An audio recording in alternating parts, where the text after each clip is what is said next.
This time for our devotional, we're going to still continue with the reading of the Gospels and knowing Jesus more, especially there is stories of his childhood. And now we're going to still digapon gali kita sa book of Luke chapter 2, but now we're going to move on from verse 22 to verse 40. And this is going to dive into ang title, Joseph and Mary taking Jesus to the temple. So, may mga certain characters kita diri nga ma-meet nga medyo sila, hindi sila famous and unfamiliar, but grabe ang impact nila sa passage and especially sa message na pwede ma-speak ni Lord sa aton for this devotional. So, as I read verse 22, the time came for making Mary clean as required by the law of Moses. So Joseph and Mary took Jesus to Jerusalem. There they presented him to the Lord. In the law of the Lord it says, the first boy born in every family must be set apart for the Lord. And makita ni siya sa Exodus chapter 13 verse 2 and verse 12. They also offered a sacrifice. They did it in keeping with the law, which says a pair of doves or two young pigeons. And makita niya sa book of Leviticus chapter 12 verse 8. In Jerusalem, there was a man named Simeon.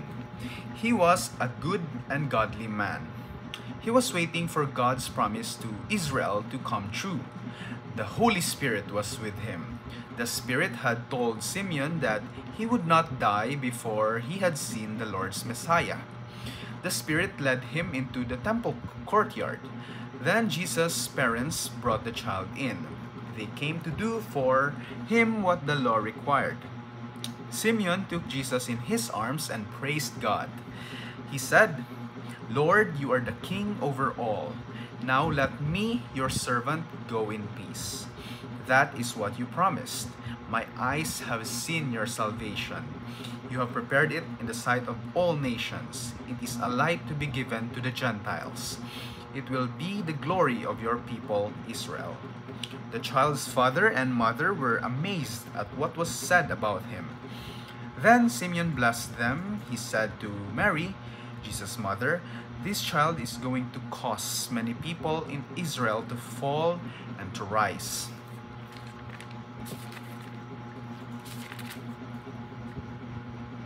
God has sent him, but many will speak against him. The thoughts of many hearts will be known. A sword will wound your own soul too. There was also a prophet named Anna. She was the daughter of Penuel from the tribe of Asher. Anna was very old. After getting married, she lived with her husband 7 years.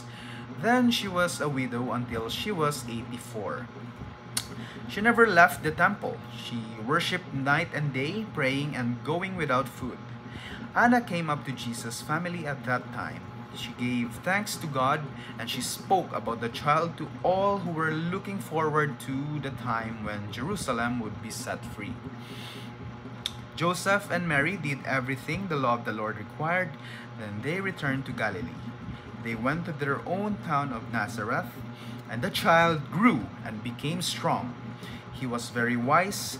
He was blessed by God's grace. So may God bless the reading of His Word. And so again, this is about Joseph and Mary, ang parents ni Jesus, taking baby Jesus to the temple. And ang pinaka-passage nga nakita ko diri as I read kagina is that being empowered by the Holy Spirit for obedience. So dire makita nato ng different kinds of obedience nga gin-empower sila sa Holy Spirit to do so. And firstly, makita naton sa verses sa start about danay sa obedience ni Mary and ni Joseph sa law ni Lord in purification, di ba? Dire makita naton nga need ni Mary mahimo clean danay because under pa sila sa law of Moses. And makita ba pagid naton dire ang pag-obey nila sa law ni Lord in terms of sa mga firstborn baby, and firstborn man nila si Jesus. So kinahanglan nila obey diri and offer sacrifice with two doves and 2 young pigeons. So supposedly, ano niya siya dapat? A lamb and a pigeon. But since short context lang, since hindi maka-afford man si Mary and Joseph, mayo na lang may alternative diri si Lord nga gin hambal nga pwede gid 2 pairs of doves and pigeons lang ang ila mahatag. So ang symbol sini nga lamb and pigeon is, if lang tawon ta cultural context nila, is that ang lamb abi ang absorb, or symbolically ga-absorb sa tanan sins sa family. So ang lamb kumbaga pa ang naga-absorb kung sa aton pa nga context, si Jesus na siya nga ginkuha. Daw sila ang Jesus. Since hindi pa man perfect sacrifice ng mga lamb before, daw pirmi pa. Every time nga kailangan nila magsulod sa temple, kailangan nila basta daw need nila pure danay, kailangan nila mag-sacrifice sang lamb, because ang lamb supposedly ang gakuha. Daw spiritually speaking, ang nagakuha sang sin, ang nag-absorb sang sin nila. And so, kinahanglan na ubrahon. And mag-move on kita, that was the first, obeying the law. And makita natin diri nga, since sa previous devotionals, pagin nato, nakahambal gid dira nga, filled with the Holy Spirit gid, and guided with the Holy Spirit. The Spirit will be with them, di ba? Nahambal na sa atong previous devotionals about kay Mary and Joseph. And so, muna man ang number 1 reason nga naka-obey man sila sa law ni Lord about this purification ng mga traditions. And secondly, makita natin diri nga may gin-introduce nga character, which is si Simeon, and he was a man nga good and godly man, di ba? And gahulat siya sa promise ni Lord nga ma-fulfill nga magpadala sang Messiah, which is si Jesus. And wow, makita natin diri nga timing gid, and gi-fulfill gid ni Lord ang promise niya sa kay Simeon nga before siya mamatay, makita danay or ma-meet niya danay si Jesus or ang Messiah. And one detail nga makita natin diri sa verses 25 hasta sa 26 and maybe sa 32 pagid na nahambal niya ning prophecy, is that ang Holy Spirit naman liwat ang nag-work sa iya to wait, ang nag-work sa iya to siguro to be a live man pagid na hindi gid siya mamatay before niya makita si Jesus. And isa pagid diri is the Spirit led him into the temple courtyard. Even that detail nga ang Spirit pagid mismo daw ang nagpakadto sa iya sa courtyard to meet sila Mary, sila Joseph, and syempre si Jesus, di ba? Grabe gid ang pag-work sa Holy Spirit ba? And makita natin diri nga one fundamental truth is that even before sa Acts na day of Pentecost, di ba? Na supposedly dito pa nagkadto ang Holy Spirit, nagsulod ang Holy Spirit after sa pagkamatay ni Jesus. Diri makita na naton nga even wala pa namatay si Jesus, wala pa ang Pentecost, nag-work na gid ang Holy Spirit amidst believers. Note nga, believers. Sa mga believers ni God, believers and obedient believers ni Lord lang, nag-work gid ang Holy Spirit, and nag-work na gid siya even before pa sa Pentecost.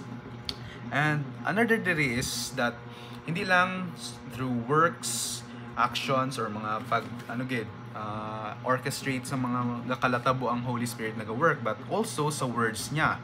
Because through the Holy Spirit, makita natin din nga si Simeon, siya daw prophesy nga, thank you, nga hambal pa gani siya diri nga pwede na gid daw siya mamatay in peace because nakita niya na si Jesus and nakita niya na ang salvation, which is si Jesus. And diri pa gid is that siya mismo nakahambal nga, you have prepared it in the sight of all nations. So for all nations gid si Jesus nga Messiah, nga Savior, hindi lang sa Israelites. And ang tawag sa aton dira, even kita, Gentiles. And dere makita natin nga grabe gid ang pag-wait niya, di ba? To the point nga siya pagid mismo naka-prophesy sang sini nga promise ni Lord. And another character pagid na same man sa case ni Simeon sa obedience in waiting is si prophetess Anna dere. So another character dere is si Anna. But before galindra, balik na kita kay Simeon. Isa pa sa gin prophesy ni Simeon is about kay Jesus naman and kay Mary in the future. In the sense nga, diri bisan karon ganin bisan subong makita gini nga prophecy na this child will cause many people in Israel to fall and to rise. What does this mean? Fall in the sense nga ang tanan nga mga on top na daan, mga tanan nga in power, tanan nga boastful, tanan nga taas ang status will fall because makita bagid nato na sa Beatitudes, di ba? All na mag-recognize or acknowledge nga poor sila in spirit, sila lang ang mag-inherit sa kingdom ni Lord. So naturally, and humans as we are, if you are proud, if blinded ka by your pride of your self-righteousness, hindi ka gid maka-recognize ang need mo kay Jesus. And so, dire you will fall. And isa pa gid, this child will cause many to rise. So sila naman ang mga low in status, yung mga poor in spirit, hindi lang in spirit, poor in in health, poor in sila daw will be risen by Jesus. And ari pa gid ang sad acknowledgement or prophecy pagid diri ni Simeon is that yes, ginpadala si Jesus ni God, but many will speak against him. And hindi lang ni siya sa time during crucifixion or pakadto sa crucifixion, but even now, di ba?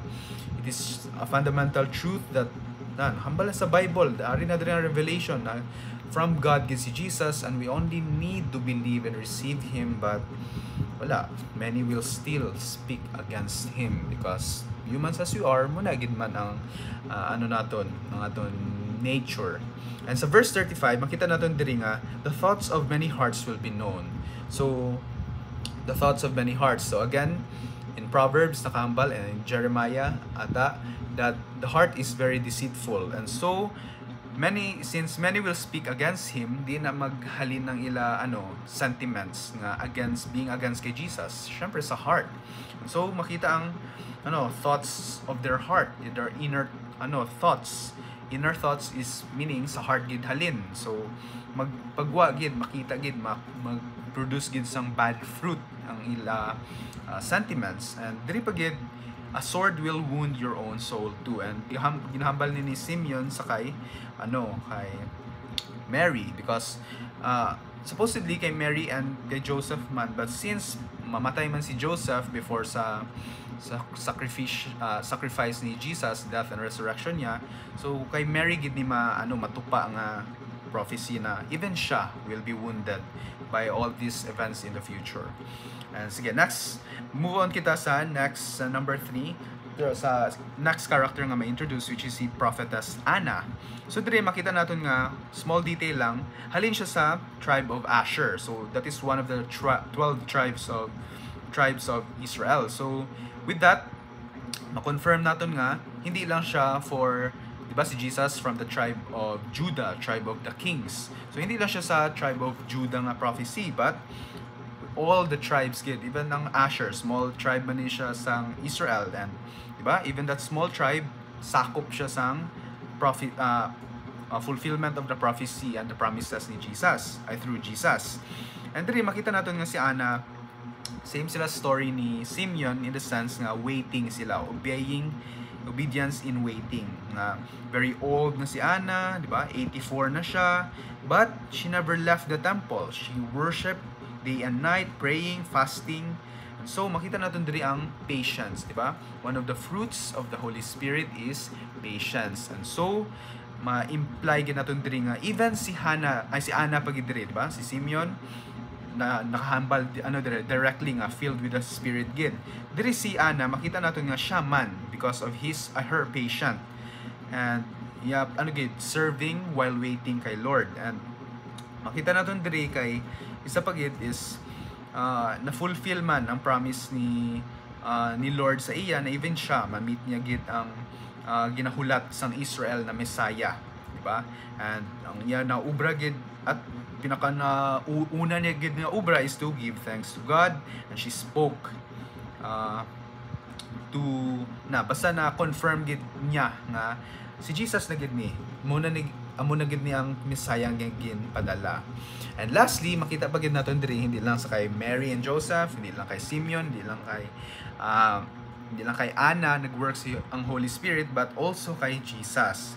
Because sa last part, makita natin diri nga, the child grew and became strong in the Spirit. He was wise, he was blessed by God's grace. So, in summarization, Holy Spirit gina siya nag-work.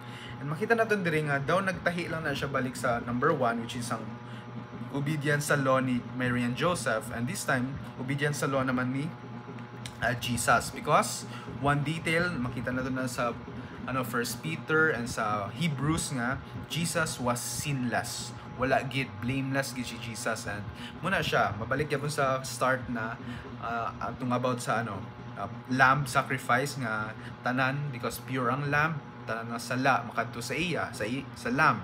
And muna man ang case ni Jesus.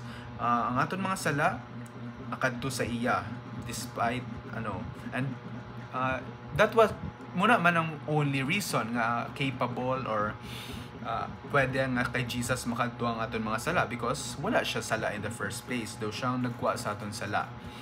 And so kita natin diri nga even siya, di ba, sa number ang fourth example natin diri nga obedience with the law. And gid fulfill ni Jesus ang tanan sa law, and siya gid ang perfect sacrifice. And so with that, kailangan may ara man kita applications, syempre. So siguro first, how can we obey? In what situation sa aton life subong can we obey the Lord? And may it be obedience sa law, may it be obedience in waiting, di ba? And second is that how often, or reflect kita upon ourselves, how often ba do we depend on the Holy Spirit, depend to the Holy Spirit? Because diba, Holy Spirit ang send ni Jesus nga, or send ni God na friend to be with us na wherever we go. And one point nga makita natin na siguro symptom is that if lukewarm bakita is that we don't believe in the Holy Spirit. As Christians, dapat believe kita sa Trinity.